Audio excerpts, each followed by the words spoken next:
ಸಂವಿಧಾನ ದಿನಾಚರಣೆ ಅಂಗವಾಗಿ ಪಟ್ಟಣದ ಡಾಕ್ಟರ್ ಅಂಬೇಡ್ಕರ್ ನಗರದಲ್ಲಿರುವ ಡಾಕ್ಟರ್ ಬಿಆರ್ ಅಂಬೇಡ್ಕರ್ ಪ್ರತಿಮೆಗೆ ಶಾಸಕ ಎಚ್ಕೆ ಸುರೇಶ್ ನೇತೃತ್ವದಲ್ಲಿ ಮಾಲಾರ್ಪಣೆ ಸಲ್ಲಿಸಿ ಅಂಬೇಡ್ಕರ್ ವೃತ್ತದಿಂದ ಬಸ್ ನಿಲ್ದಾಣ ಸಮೀಪದ ಅಂಬೇಡ್ಕರ್ ಭವನದವರೆಗೆ ಮೆರವಣಿಗೆ ನಡೆಸಿ ಕಾರ್ಯಕ್ರಮಕ್ಕೆ ಚಾಲನೆ ನೀಡಲಾಯಿತು.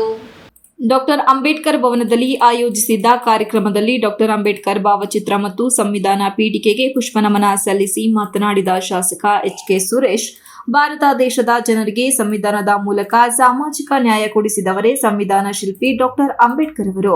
ನಮ್ಮ ದೇಶದಲ್ಲಿ ಏಕತೆ ಹಾಗೂ ಸಮಾನತೆಗೆ ಪೂರಕವಾಗಿದ್ದು, ಸಮಾಜದ ಕಟ್ಟ ಕಡೆಯ ವ್ಯಕ್ತಿಗೂ ಸರ್ಕಾರದ ಸವಲತ್ತು, ಹಕ್ಕು, ಬಾಧ್ಯತೆಗಳು ಸಿಕ್ಕುತ್ತಿದೆ ಎಂದರೆ ಅದಕ್ಕೆ ಸಂವಿಧಾನವೇ ಕಾರಣ.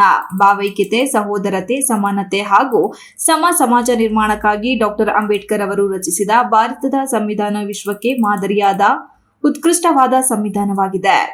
ಭಾರತಕ್ಕೆ 1949 ನವೆಂಬರ್ 26ರಂದು ಭಾರತದ ಸಂವಿಧಾನ ದಿನದಂದು ಸಂಪೂರ್ಣ ಸ್ವಾತಂತ್ರ್ಯ ದೊರಕಿಸಿಕೊಟ್ಟ ಕೀರ್ತಿ ಅಂಬೇಡ್ಕರ್ ಅವರಿಗೆ ಸಲ್ಲುತ್ತದೆ. ಸಂವಿಧಾನವನ್ನು ಡಾಕ್ಟರ್ ಅಂಬೇಡ್ಕರ್ ಅವರು ದೇಶಕ್ಕೆ ಸಮರ್ಪಿಸಿ 76 ವರ್ಷವಾಗಿದ್ದು, ಈ ದಿನವನ್ನು ದೇಶವೇ ಆಚರಿಸುತ್ತಿದೆ. ನಮ್ಮ ಸಂವಿಧಾನದ ಆಶಯಗಳು ಈಡೇರಬೇಕು, ಎಲ್ಲರಿಗೂ ತಿಳಿಸಬೇಕು. ವಿದ್ಯಾರ್ಥಿಗಳು ಮತ್ತು ನಾವೆಲ್ಲರೂ ನಮ್ಮ ಸಂವಿಧಾನವನ್ನು ಓದಬೇಕು, ಸಂವಿಧಾನದ ತತ್ವಗಳನ್ನು ಮೈಗೂಡಿಸಿಕೊಂಡು ನಡೆಯಬೇಕು ಎಂದರು. ಆದ್ದರಿಂದ ದೇಶದ ಪ್ರತಿಯೊಬ್ಬ ಪ್ರಜೆಯೂ ಸಂವಿಧಾನವನ್ನು ಗೌರವಿಸಿ ಕಾನೂನುಗಳನ್ನು ಪಾಲಿಸಿ ಮುನ್ನಡೆಯಬೇಕು ಎಂದರು. ತಹಶೀಲ್ದಾರ್ ಶ್ರೀಧರ್ ಕಂಕನವಾಡಿ ಮಾತನಾಡಿ, ಸಂವಿಧಾನ ಅಂಗೀಕಾರವಾದ ದಿನವನ್ನು ಆಚರಿಸಿದರೆ ಸಾಲದು. ಇದಕ್ಕೆ ಕಾರಣರಾದ ಡಾಕ್ಟರ್ ಅಂಬೇಡ್ಕರ್ ಅವರನ್ನು ಪ್ರತಿದಿನ ನೆನಪಿಸಿಕೊಳ್ಳಬೇಕು. ಜೊತೆಗೆ ಭಾರತ ಸಂವಿಧಾನದ ಪ್ರಸ್ತಾವನೆಯಲ್ಲಿರುವ ಅಂಶಗಳನ್ನು ಯುವಜನತೆ ತಮ್ಮ ಜೀವನದಲ್ಲಿ ಅಳವಡಿಸಿಕೊಂಡು ಸಂವಿಧಾನದ ಆಶಯಗಳನ್ನು ಉಳಿಸಿ ಬೆಳೆಸೋಣ ಎಂದರು.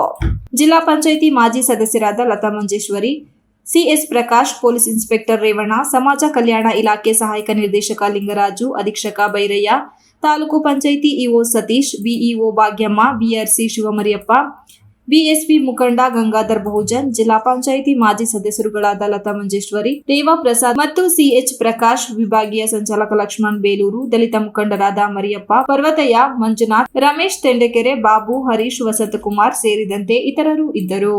Ganesh, TV 46 news Kannada, Belur. You are watching TV 46 News Kannada.